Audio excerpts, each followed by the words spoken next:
Je n'avais rien demandé, vraiment. C'était un simple carton d'invitation, glissé dans ma boîte aux lettres. Cérémonie de remise de diplôme Camille Dubois. Pas un mot en plus. Même pas un « au plaisir de te voir » ou « j'espère que tu viendras ». Rien. Juste une formalité. Et pourtant, ma mère m'a poussé à y aller. C'est la famille, Elisa. Ça te ferait du bien de sortir. Sortir? Oui, pour être ridiculisée publiquement une fois de plus. J'ai longtemps hésité. J'ai failli jeter l'invitation. Mais quelque chose m'a retenue. Une envie. Pas de vengeance, mais de vérité. J'ai enfilé une robe noire simple, élégante, des talons sobres, cheveux attachés. Rien d'exubérant. Je ne voulais pas attirer l'attention. Ou plutôt, je voulais que l'attention vienne à moi pour les bonnes raisons. Dans le métro, je regardais mon reflet flou dans la vitre. 15 ans que je vivais dans l'ombre de cette cousine parfaite. Camille, l'intelligente. Camille, la belle. Camille, la favorite. Moi, j'étais le décor. Celle qu'on invitait parce que ça se fait. Celle qui ne méritait même pas un regard sincère. Je suis arrivée un peu en avance. Pas trop. Juste assez pour observer. La salle était déjà à moitié remplie. Famille, amis, parents fiers, diplômés nerveux. Et là, au centre, la troupe Dubois. Bruyante. Brillante. Camille, en tailleur blanc cassé, entourée de sa fanfare familiale. Il riait fort. 6 sur 2. Moi, j'étais le fantôme. Je me suis approchée doucement. Ma mère m'a salué d'un geste timide. Aucune autre réaction. Même pas un « ça fait longtemps » ou « tu es jolie ce soir ». Rien. Puis Camille m'a vue. Elle m'a scanné de haut en bas, comme si j'étais une tache sur sa nappe en soie. Elle s'est avancée vers moi, sourire figé, lèvres tendues, yeux froids. Et là, cette phrase. « Cache-toi là-bas, tu me fais honte ». Pas un cri. Pas un hurlement. Juste un murmure. Un venin doux, discret. Suffisant pour me figer. Je n'ai pas répondu. Pas encore. Je me suis contentée de m'éloigner et de m'asseoir. Là-bas. Au fond. Là où elle pensait que je devais être. Mais ce qu'elle ignorait, c'est que le fond de la salle, ce jour-là, était le meilleur point de vue pour assister à sa chute. En m'asseyant au fond de la salle, là où personne ne me voyait exactement là où elle me voulait, je me suis retrouvée face à un fantôme. Pas un vrai, bien sûr. Un souvenir. Une version plus jeune de moi, recroquevillée dans une chaise trop grande, lors d'un dîner familial. Je devais avoir 12 ans. Camille, elle, venait de fêter ses 14. C'était déjà la star. Elle récitait des poèmes, jouait du piano, avait toujours quelque chose à raconter, et moi, j'écoutais en silence. J'étais la cousine bizarre, trop calme, qui ne brillait jamais assez. Ce soir-là, je m'en souviens comme si c'était hier. J'avais passé des heures à préparer un exposé sur les planètes. J'étais fière. J'avais découpé des images, colorié des schémas, appris les distances exactes entre la Terre et Saturne. J'étais prête à partager tout ça.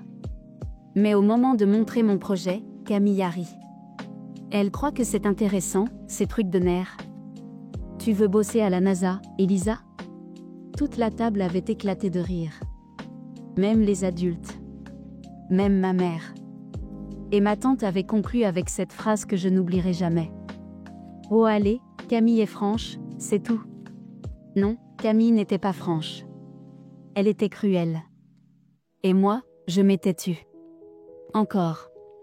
Le souvenir m'a prise à la gorge, là, dans cette salle de cérémonie. Je regardais les chaises alignées, les parents qui prenaient des photos, les étudiants qui ajustaient leur robe de diplômé.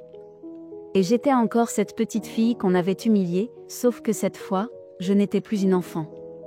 Un autre flash m'a traversé. Le jour où Camille, par pure jalousie, a effacé mon travail de fin d'année en terminale. Je m'étais enfermée dans ma chambre pendant une semaine pour rédiger ce dossier. Elle est entrée pendant que j'étais sortie, a tout supprimé de mon ordinateur. Et quand je suis allée pleurer dans les bras de ma tante, elle a haussé les épaules.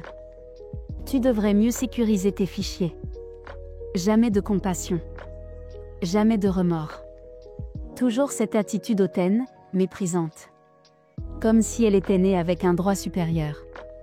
Et pourtant, malgré tout ça, je suis restée silencieuse. Pendant des années.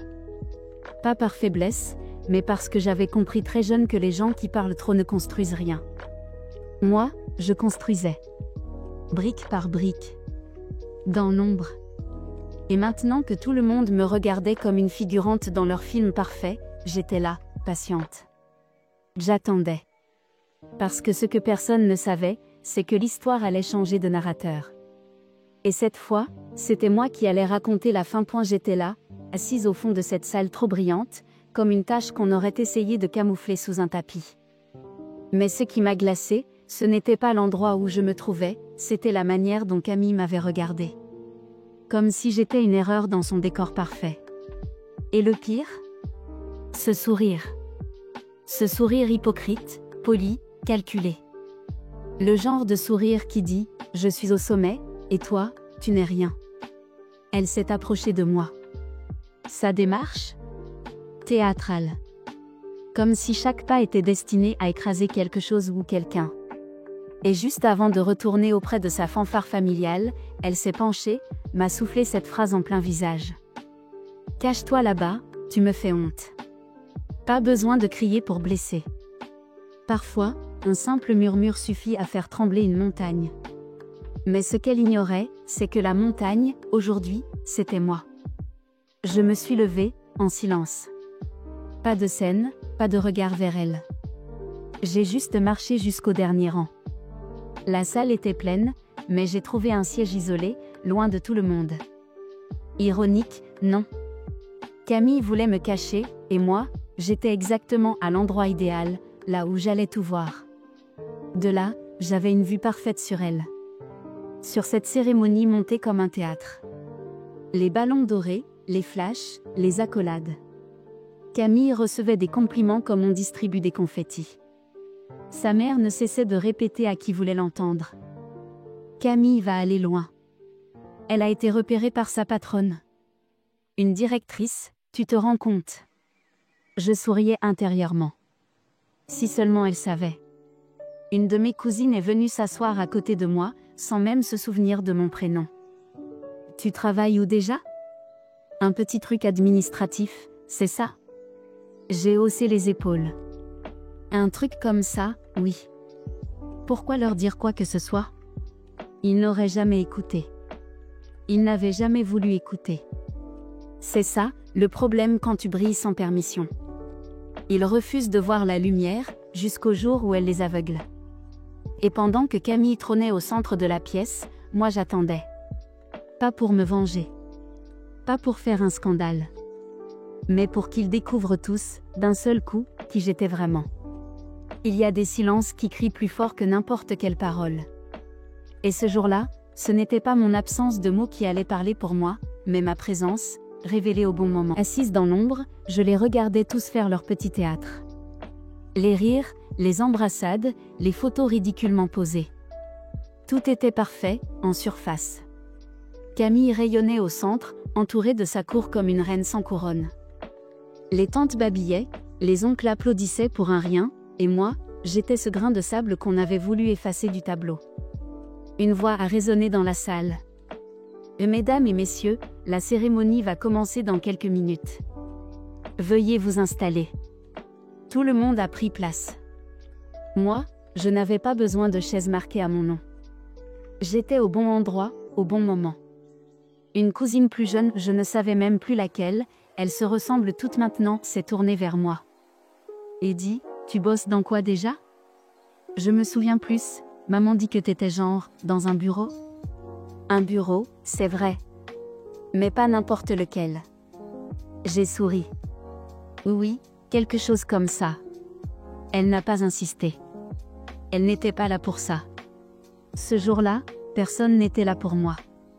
Et c'est précisément ce qui allait rendre le moment à venir encore plus savoureux. Un peu plus loin, j'ai entendu l'une de mes tantes marmonner. En tout cas, Heureusement que Camille réussit. Sinon, on aurait honte de cette génération. La même tante qui, il y a quelques années, m'avait dit droit dans les yeux. Si t'étais moins timide, t'aurais peut-être une vraie carrière. Je n'ai jamais oublié ces mots. Comme un poison qu'on m'a injecté petit à petit. Et pourtant, à chaque fois, je les laissais croire qu'ils avaient raison. Parce que je savais quelque chose que ne saurait jamais, le silence, c'est une arme. Quand on sait s'en servir. Camille, toujours au centre de l'attention, recevait déjà des bouquets. Elle posait pour des photos comme si elle avait gagné un Oscar. Et bientôt, elle va diriger toute l'entreprise, vous allez voir, lancer un oncle surexcité. Oh, croyez-moi, une entreprise, elle allait bien en voir une. Mais pas comme elle l'imaginait. Je jetai un œil à ma montre. Plus que quelques minutes. La tension en moi montait, mais ce n'était pas de l'anxiété.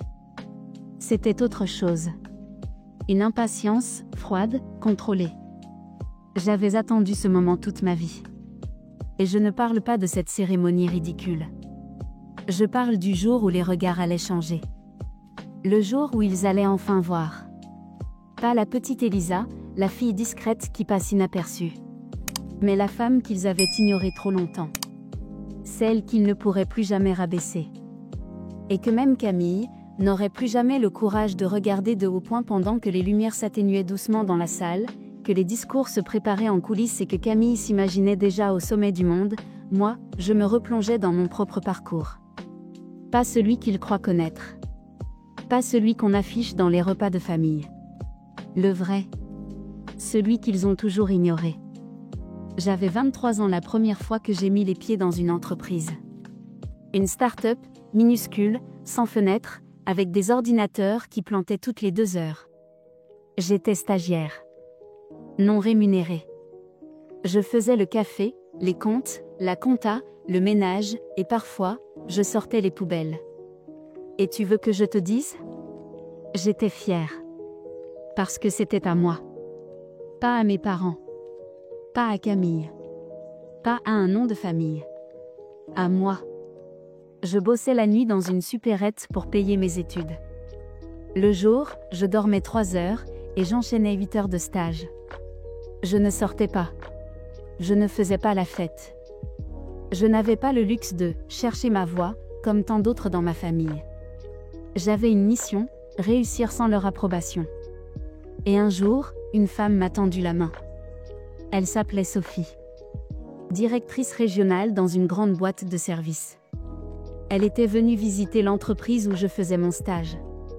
J'avais préparé un tableau de bord en Excel pour l'un des chefs de projet qui s'était absenté. Sophie a demandé qui avait fait ça. Personne n'a osé répondre. J'ai levé la main. Elle m'a regardé, sourit, et m'a dit « Tu veux venir bosser avec moi à Lyon ?» J'ai dit oui. 3 jours plus tard, je faisais mes valises. À partir de là, tout est allé très vite. J'ai enchaîné les formations, les certifications.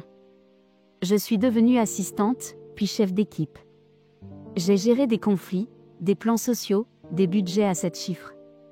Chaque promotion, je l'ai gagnée à force de travail, pas de piston.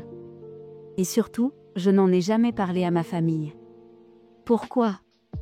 Parce que je savais déjà qu'ils ne comprendraient pas. Ils auraient minimisé, raillé, ou pire, tenté de récupérer ma réussite. J'avais compris qu'il valait mieux briller en dehors de leur regard. Et ce que personne ici ne savait aujourd'hui, alors qu'ils se pavanaient dans cette cérémonie qui n'était pas encore la mienne, c'est que depuis 3 semaines, j'avais été nommée directrice nationale. Pas adjointe. Pas stagiaire. Directrice. Point final. Et devine dans quelle entreprise ? Celle où Camille venait tout juste de décrocher son stage. Ironie ? Non. Justice. Et j'étais là, aujourd'hui, parce que j'avais accepté de venir assister à sa remise de diplôme. Ce que personne ne savait, c'est que cette salle n'allait pas seulement célébrer Camille. Elle allait assister à ma révélation. Et la lumière s'est éteinte doucement dans la salle, ne laissant que la scène éclairée. Un silence excité a envahi l'assemblée. Le genre de silence qui précède les applaudissements ou les révélations. Les diplômés faisaient leur entrée un par un, sourire figé, toge bien repassée, famille prête à dégainer les téléphones. Et puis, elle est arrivée. Camille. Évidemment, elle avait attendu le dernier moment, histoire de se faire désirer. Robe blanche éclatante, talons vertigineux, cheveux parfaitement lissés. Elle avançait comme une actrice sur un tapis rouge. Sa famille s'est levée pour l'applaudir bruyamment. On aurait dit qu'elle recevait le prix Nobel. Elle lançait des sourires à droite, à gauche, saluait les profs comme si elle les connaissait vraiment. Tout était millimétré. De mon coin, je l'observais. Et je ne ressentais rien. Ni jalousie. Ni colère. Juste une étrange forme de calme. Un calme qu'on ressent quand on sait exactement ce qui va se passer, et que personne d'autre ne s'y attend. Un doyen s'est avancé sur scène. Un homme élégant, sûr de lui, avec cette voix qu'on reconnaît dans les cérémonies officielles. Aujourd'hui, nous célébrons l'avenir. L'excellence. L'engagement. Nous sommes fiers de nos diplômés, et de ceux qui les inspirent. Je n'ai pas pu m'empêcher de sourire. L'ironie était délicieuse. Si seulement il savait qui était assise au fond de sa salle, incognito. Camille a redressé le dos. Elle s'y voyait déjà. Comme si les mots du doyen lui étaient entièrement dédiés. Une star dans son propre film. Mais ce qu'elle ne savait pas, c'est que ce n'était pas son film. C'était le mien. Le doyen a continué, parlant des profils les plus prometteurs, de ceux qui allaient changer le monde de l'entreprise. Des têtes dans la salle ont tourné vers Camille. Certains murmuraient. C'est sûrement elle, la fameuse stagiaire dont tout le monde parle. Et moi, je restais là, silencieuse. Comme toujours. Mais cette fois, ce n'était pas un silence de soumission. C'était le silence d'une tempête en approche. Elle, au premier rang, souriait à s'en décrocher la mâchoire. Moi, au dernier, j'attendais que les masques tombent. Parce que ce qui allait suivre ne serait pas une ovation prévisible, mais un renversement total. Ce que Camille ne savait pas, ce que personne ne savait, c'est qu'en réalité, la cérémonie n'allait pas parler d'elle. Pas aujourd'hui. Pas cette fois. Et quand la voix de la maîtresse de cérémonie a résonné à nouveau, annonçant une présence très spéciale dans la salle, je savais que le compte à rebours venait de commencer. Et soudain, le programme s'est interrompu. La maîtresse de cérémonie, jusque-là concentrée sur le déroulé parfait de l'événement, a levé les yeux vers le public, son micro serré entre les mains. Elle a pris une légère inspiration, puis a souri avec ce petit air qu'ont les gens juste avant de lâcher une bombe. Avant de poursuivre, nous avons le privilège d'accueillir une invitée très spéciale parmi nous aujourd'hui. Instantanément, les regards se sont mis à chercher. Qui ? Une célébrité ? Une ancienne élève devenue influenceuse ? Un mécène richissime ? Dans le coin de la salle, j'ai senti des chuchotements naître, se propager comme des étincelles. Camille, elle, a redressé la tête, les yeux pétillants. Elle pensait que c'était pour elle. Elle croyait que sa patronne, présente dans l'assistance, allait se lever pour la féliciter devant tout le monde. Elle a même glissé à sa mère, dans un souffle excité. Je te l'avais dit qu'elle allait parler de moi. Mais ce qu'elle ne savait pas, c'est que le projecteur était déjà en train de pivoter vers un tout autre visage.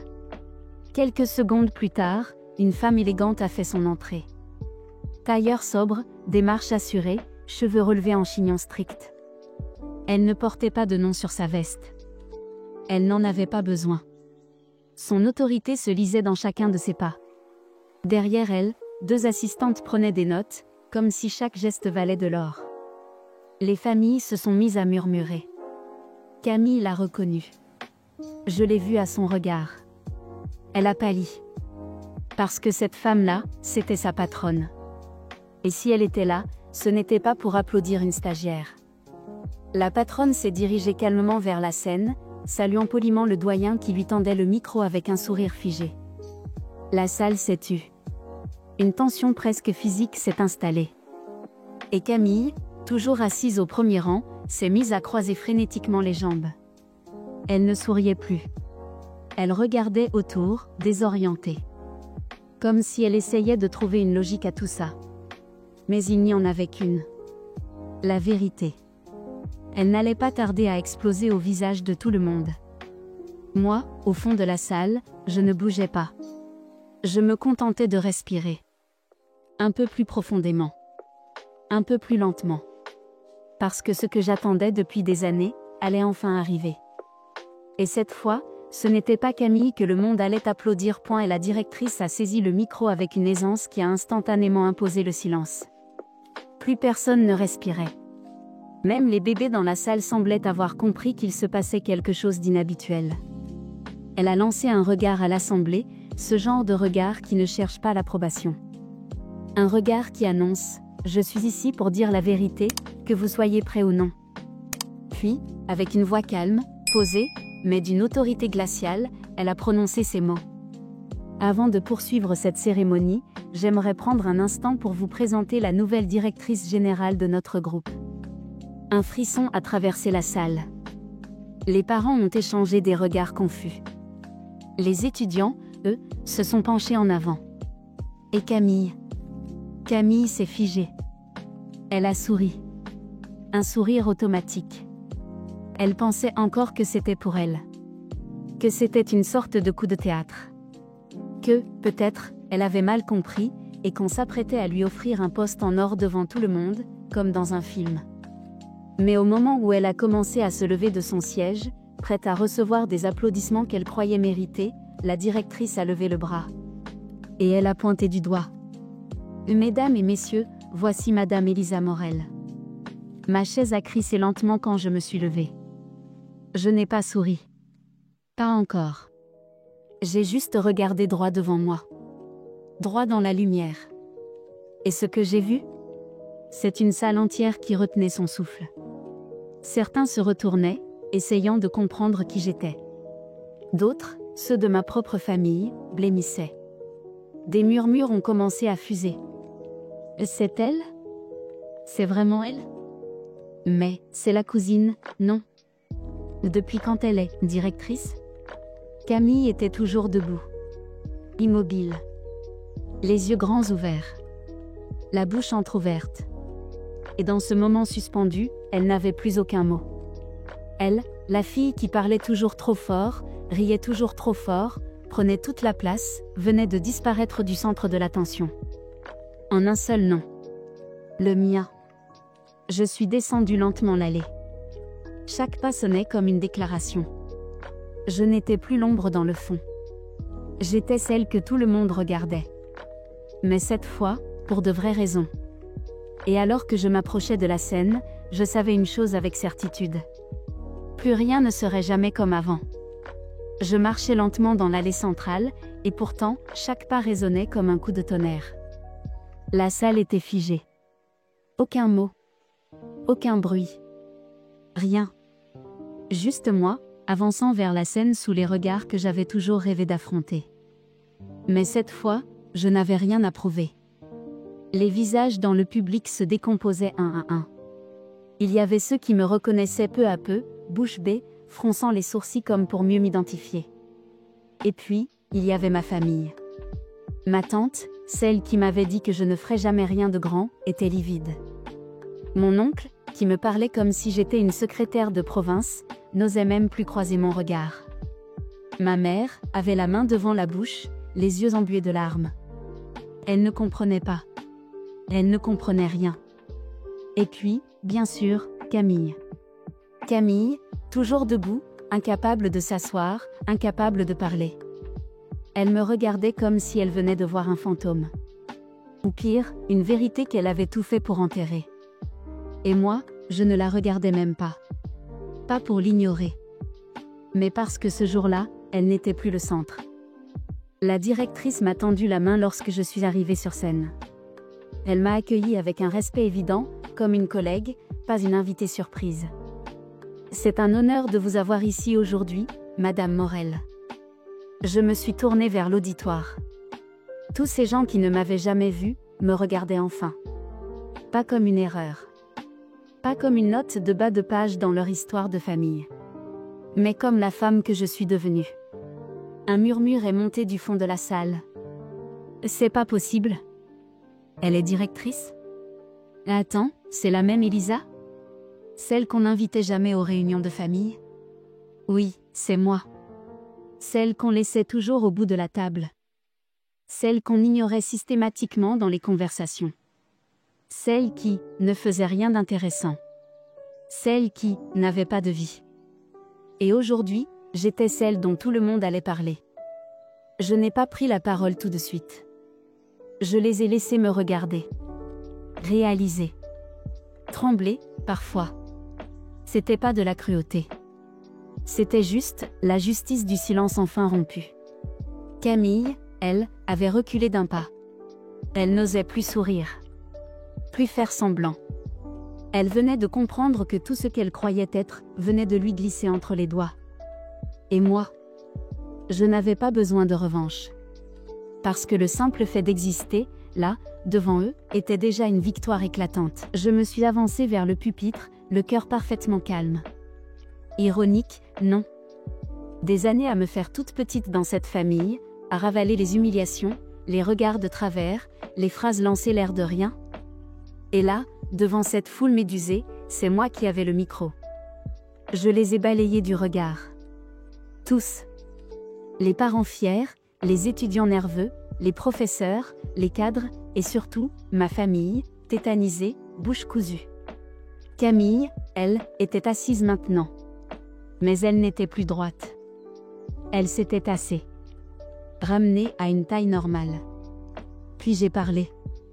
D'une voix posée. Claire. Quand j'étais plus jeune, on m'a souvent dit que je ne brillais pas assez. Qu'il valait mieux que je reste discrète, à ma place, parce que je n'avais rien de spécial. Un murmure a traversé la salle. Des gens ont tourné la tête vers les premières rangées, là où ma famille se tenait comme des statues. On m'a souvent fait comprendre que le silence, la modestie, la patience étaient des faiblesses. Que si je ne parlais pas plus fort, je ne serais jamais entendue. Je me suis arrêtée une seconde. Juste assez longtemps pour qu'ils ressentent le poids de ces mots. Mais ce que personne n'avait compris, c'est que je n'étais pas silencieuse parce que j'étais faible. J'étais silencieuse parce que je construisais. Et là, quelque chose a changé. Une sorte de basculement invisible. Même les gens qui ne me connaissaient pas hochaient la tête. Ils comprenaient. Parce que c'était leur histoire aussi. Aujourd'hui, je suis honorée de prendre mes fonctions en tant que directrice générale. Et si je suis ici, c'est pour vous dire que vous n'avez pas besoin de crier pour être fort. Vous n'avez pas besoin d'approbation pour avoir de la valeur. Les applaudissements ont commencé. D'abord timide. Puis plus fort. Et puis, la salle entière s'est mise à applaudir. Certains s'étaient levés. Pas pour Camille. Pour moi. Et là, j'ai osé tourner les yeux vers elle. Un seul regard. Pas de haine. Pas d'arrogance. Juste une phrase, dans ma tête, que j'ai ravalée avec un sourire. Tu voulais que je me cache, dommage. C'est moi qu'on applaudit aujourd'hui. Elle a baissé les yeux. Et pour la première fois depuis que je la connais, Camille n'avait plus rien à dire. Je n'ai pas pris ma revanche. J'ai juste pris ma place. Et à ce moment précis, même ceux qui m'avaient ignoré toute leur vie, n'avaient plus d'autre choix que de m'écouter. La cérémonie s'est terminée dans une ambiance irréelle. Certains venaient encore me féliciter, me poser des questions, tenter maladroitement d'établir un lien comme s'ils m'avaient toujours soutenu. D'autres, paralysés, me regardaient comme si j'étais apparue par magie dans leur monde parfait. Mais ce n'est pas eux que je surveillais du coin de l'œil. C'était ma famille. Ma tante, celle qui me comparait à Camille depuis toujours, s'est approchée d'un pas hésitant. Elle n'avait plus le ton moqueur, ni l'assurance de celle qui pense tout savoir. Elle jouait maintenant la carte du choc attendri. « Elisa, tu aurais pu nous le dire, voyons. On aurait été si fiers. » J'ai esquissé un sourire. Pas méchant. Juste fatigué. Et tu sais, je pense que je vous l'ai dit. Mais personne n'écoutait. Elle a rougi, a tenté un petit rire nerveux, comme pour balayer les années de mépris d'un revers de manche. Mais les années ne s'effacent pas avec des sourires tardifs. Ma mère s'est approchée ensuite. Les larmes aux yeux. Elle ne savait pas quoi dire. Elle ne m'a jamais vraiment comprise, mais je pense qu'à cet instant, elle regrettait sincèrement. Je ne savais pas que tu avais fait tout ça, toute seule. Je l'ai regardée. Et j'ai vu, pour la première fois, non pas de la honte ou de la gêne, mais du respect. Tardif, certes. Mais réel. Et puis Camille. Elle n'avait pas bougé.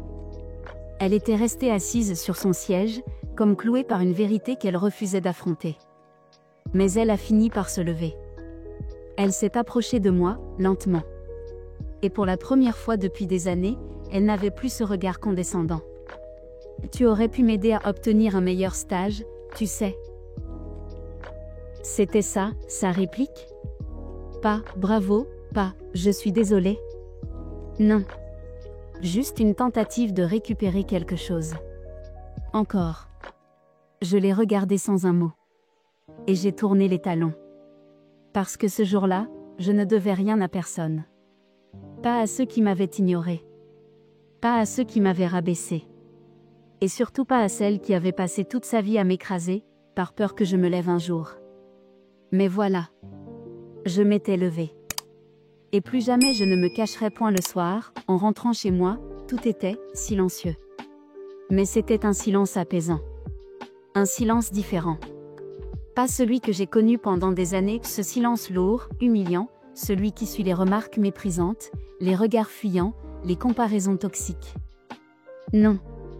Là, c'était le silence de la paix. Le genre de silence qui vient quand tout a été dit. Et que le monde a enfin entendu. J'ai retiré mes talons, lentement. Mes pieds étaient douloureux, mais mon esprit, lui, n'avait jamais été aussi léger. Je me suis dirigée vers le miroir du salon. Je me suis regardée. Et je me suis reconnue. Pas juste mon visage. Pas juste ma robe noire sobre. Mais tout ce que j'étais devenue. La femme que j'avais construite dans l'ombre. La femme que personne n'avait vue grandir, parce qu'ils étaient tous trop occupés à glorifier une autre. Et pour la première fois, je me suis souri. Un vrai sourire. Pas forcé. Pas défensif. Un sourire qui disait « Tu l'as fait. Tu n'as plus à prouver quoi que ce soit. » Je me suis assise sur le canapé et j'ai ouvert mon ordinateur. Un mail m'attendait. Il venait de la directrice qui m'avait présenté plus tôt dans la journée. Un simple message, sans fioriture. Félicitations, Madame la directrice générale. Vous avez été brillante aujourd'hui. L'équipe est honorée de vous avoir à sa tête. Je suis restée là, quelques secondes, les yeux sur cet écran. Et dans un vieux réflexe, j'ai ouvert un dossier oublié. Un document Word. Intitulé « Lettre à moi-même, à envoyer le jour où tu réussiras ». Je l'avais écrite 6 ans plus tôt. Une lettre pleine de colère, de frustration, de promesses. Une lettre où je jurais qu'un jour, je leur montrerais. Qu'un jour, ils sauraient. Je l'ai relue, les mains tremblantes. J'ai souri. Puis, je l'ai supprimée. Parce que je n'en avais plus besoin. Je n'avais plus besoin de prouver quoi que ce soit à ces gens. Plus besoin d'attendre leur reconnaissance. Leur validation. Leur pardon. J'avais dépassé tout ça. Et tu sais quoi? C'était ça, ma vraie victoire. Pas le poste. Pas le titre. Pas les applaudissements. Mais ce moment-là. Seul. Chez moi. En paix avec moi-même. Sans Camille. Sans leur jugement. Sans leur rire. Juste moi, et le silence que j'avais enfin mérité. Ce jour-là, tout a changé. Pas en apparence. Les gens ont continué à vivre, à faire des stories, à raconter des banalités en soirée. Camille a posté ses photos de diplôme, bien cadrées, bien filtrées, avec des légendes creuses du style « Ce n'est que le début ». Mallette étincelle. Mais ceux qui étaient là, ceux qui ont vu ce qu'il s'est passé, eux ne regarderaient jamais les choses de la même façon. Moi, je n'ai rien posté. Je n'avais pas besoin de likes. Ce que j'avais gagné, ce jour-là, ne se mesure pas en pouces levés. J'ai repris ma routine. Le travail. Les réunions. Les dossiers stratégiques. Mais avec un poids en moins. Je n'étais plus dans cette quête épuisante de reconnaissance. Je n'avais plus à me demander, est-ce qu'ils vont enfin me respecter? Parce que la réponse, désormais, était évidente. Ils n'avaient pas le choix. Dans les semaines qui ont suivi, certains membres de ma famille ont tenté de reprendre contact. Des messages louches, maladroits, pleins de sous-entendus. On devrait se voir plus souvent, maintenant que t'as plus de temps. On savait que t'étais brillante, tu sais, c'est juste que... Non. Ils ne savaient pas. Et surtout, ils ne s'étaient jamais donné la peine de voir. Mais je ne leur en voulais plus. Leur indifférence, leur mépris, leur suffisance, ça m'avait forgé. C'est parce qu'ils m'avaient repoussé que j'avais appris à marcher seule. C'est parce qu'ils m'avaient exclu que j'avais bâti mon propre monde. Un monde dans lequel je n'étais plus une figurante, mais l'actrice principale. Un jour, j'ai revu Camille. Par hasard. Elle traversait la rue, seule, téléphone à l'oreille, l'air préoccupé. Elle m'a reconnue. Et j'ai vu dans ses yeux, cette hésitation. Ce micro-silence où elle s'est demandé si elle devait venir me parler. Tenter une approche. Rattraper quelque chose. Elle ne l'a pas fait. Et moi, je ne l'ai pas attendu. Parce que désormais, je n'étais plus celle qu'on ignorait. J'étais celle qu'on regrette d'avoir ignorée. Et je veux que tu retiennes ça. Peu importe à quel point on t'a sous-estimé. Peu importe combien de fois on t'a dit de te cacher, de ne pas faire de vagues, de rester à ta place. Tu n'as pas besoin de leur validation pour exister. Parce que parfois, il suffit d'un jour. Un seul. Pour que le monde comprenne enfin qui tu es vraiment. Et ce jour-là, crois-moi, le silence devient ta plus belle victoire.